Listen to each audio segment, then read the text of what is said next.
Operation Dudullah was not going to exist in South Africa if the government of South Africa was not failing South Africans. Amagrigampa was not going to exist in South Africa if the leaders of Lawo Amagrigampa was not failing Amakwerekwere, I mean our brothers and sisters. Remember, when you vote for the leader, for the president, you are voting for a president who is going to bring change and reduce unemployment in the country and bring better infrastructure development and improve service deliveries to the country and fight against the crime, violence, corruption in the country and bring the better economy in the country. But lawa ama-leader wethu kuba ngathi once uqeda ukuvota ngathi bewuvotela i-poverty noma yonke lento leni imeshenile la angeke uyibone. Once uqeda ukuvota yaqala i-poverty kuyanyiwa nyi. Maungathi uyacheka manje, the reason why South Africans are supporting Operation Dudullah is because Operation Dudullah is fighting against the crime, corruption, against illegal things that are being done by the foreign nationals. Akusizi ukuthi umuntu akuthembise ilwandle lama empty promises.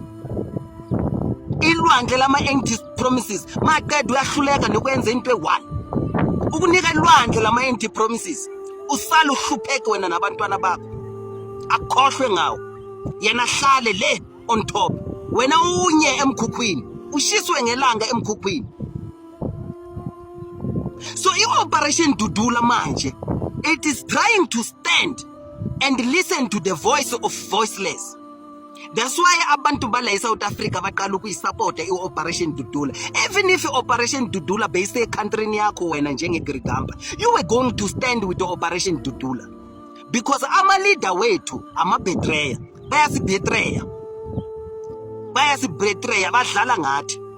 I will give you a typical example.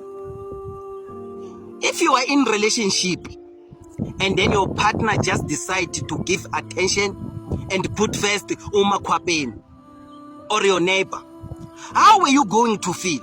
I'm telling you, you are going to react exactly the way South Africans are doing. Sithe masifika thina abomafikizolo la eSouth Africa, thina abomafikizolo, thina abomashiyangane, safika namabhutsu ethu nekhwapha lethu, abanye bafika nenyawuphi leyiphendula abantu bala eSouth Africa amazombi, abanye baqala ukuvuma i-cheap labor, meaning sithathile yonke i-attention from ama-company, from i-government. So what do you expect from South Africans? So we will kill each other, we will hate each other, we will discriminate each other. But the blame must go straight to our leaders. Our leaders are the problem. We are not having leaders in Africa. We are having thieves. We are having puppets. We are having nonsense. We are having selfish who doesn't care about us. We must stand against this. Okay, my brothers and sisters Zimbabweans, prove me wrong here. If you visit someone's house, or if someone visited your house and that person is running away from, he's scared of something, or he's seeking for your refuge, and then when you get there, you call someone again to come to look for refuge there, and then when you get there, you start making babies, and then you stay, and then you forget that you come to that house seeking for refuge. So I want to say, the idea that Dudullah is thinking, people in Dudullah, they are thinking this way, and other South Africans, actually 80% of South Africans, they are thinking this, but some, they don't speak because they still have that heart of giving us time to stay in South Africa. So I want to be very open and be honest at some point where we don't need to run away and blame South Africans for the reactions that they do in hospitals and at work and in the parliament. At some point, we as Zimbabweans, we should sit down and put our shoes into their shoes so that we think properly. Let me explain this. Zimbabweans who are in South Africa, we have lost focus. Actually, all Zimbabweans, even in our country, that's why we've got the audacity to speak bad about our country, to speak bad about our president, and we still carry the culture of hatred into South Africa. Let me say with you what I'm going to say here. It might help us because I'm looking and seeking for a mental therapy, deliverance that we should find. Listen to this. If Dudullah is not wrong, do you think that the South Africans hate us, that they've given us more than 20 years living with them, and then we have never come up with a solution to ourselves so that we can solve Zimbabwean problems? Yes, for 5 years they thought it's wrong, 10 years they thought it might be wrong, and in 15 years they said maybe they will come up with a solution. But now it's more than 20 years, guys. And right now, when I go out of the streets and try to say, guys, Zimbabweans, let's come together, the people who started talking bad about me are my fellow Zimbabweans, brothers and sisters. Some they come to me threatening me that I am working with ZANU-PF. Some they come to me like Yashona and the village. Some they always find reasons to fight me not to speak. They rather live in hide and seek. But the truth is, we should be Zimbabweans who are looking and facing the reality. Something should be done. We're not saying that we need to go and fight our government. No, that's not what we are looking for here. I say, Zimbabweans, let's think, even in hospitals and clinics. One day I'll go to hospital and clinics and I'll show you a video, or we do interviews, not chasing people away, and I will show you on video how many Zimbabweans sit next to each other before you find the South African citizen there. And these are allegations that are coming. Sometimes say maybe these people who are going to hospitals and clinics in Zimbabwe, they're seeking for medication for their mothers and fathers and friends and family in Zimbabwe, and then they send those tablets home. It might be true, because how come we go to hospital like that? These are some of the things that we should think, guys. If we really know that we are human beings, let's think, let's put our shoes in South Africans' eyes and think. You understand? So what I'm saying is this, guys, it's long, more than 20 years now. We should think. We have been given privilege and time to stay in South Africa. That's why we have started this organization called We Love Zimbabwe, so that we can sit down and educate each other here in South Africa first. I don't care what other people say in South Africa who says go to Zimbabwe and do it there. I don't know.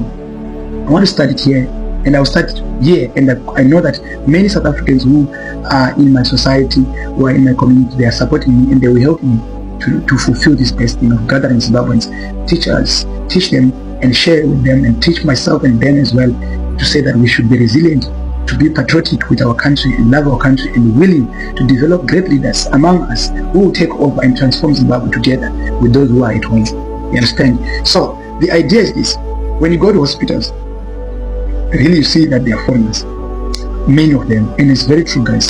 When you go again to I'm going to load a video to show you Zimbabweans coming at work. It's only them. At some point, we think that we are being employed by the many people who are employing us. Either they are black rich people or white rich people. They are not employing us, most of these people. They are actually exploiting us over cheap labor. And this is true. We work hard and we achieve nothing, and we are being abused. Sometimes they don't allow us to have what we call off. Sometimes some people are complaining they don't pay it overtime. All these things is exploitation. Is because we are actually giving ourselves to ignorance. We ignore reality. We run away. We act as if we are right. And when we are in corner, we pray and we think that God will come to help us without us helping ourselves first. I know God is a helping Father. He's a helping Lord. He's a helping Alpha and Omega. But at some point, we need to step in and be in the streets with pure education, with love and purity. So I was urging most Zimbabweans who are in construction, wherever you are, guys, there are South Africans who you stay with in your yards, who are not working, people that you see they really need job. Why can't you just pick 2 people and work with them? Take them to work. In your company, if you've got 10 people, why can't you take even 5 South Africans, even 2 South Africans, to show yourself that you really feel for them? Because it's not nice, guys, to see these foreigners coming back from work holding plastics checkers with food, and then on the weekend they're drinking, and then you take their girls, and then they don't have money to give their girls, and then you are the only one who's eating meat. Guys, I'm telling you, we need to be human beings. Let's think properly, let's think properly and see the pain of other people in their own country, so that we can mingle around, work with them and put them.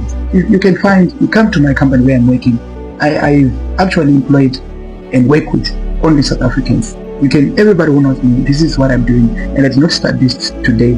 I started this 15 years ago to do this, before I even started talking and know what I was doing. But my love was to share with South Africans. That's why, for me, even if 20 South Africans on this TikTok, they say, I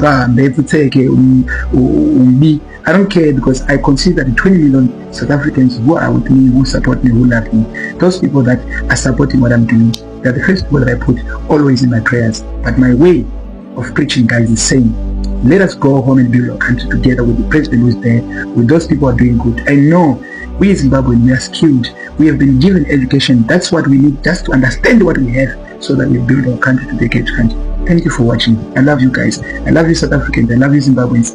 I love you Africans. I love you who are watching, black and white, Indian, colored, whatever.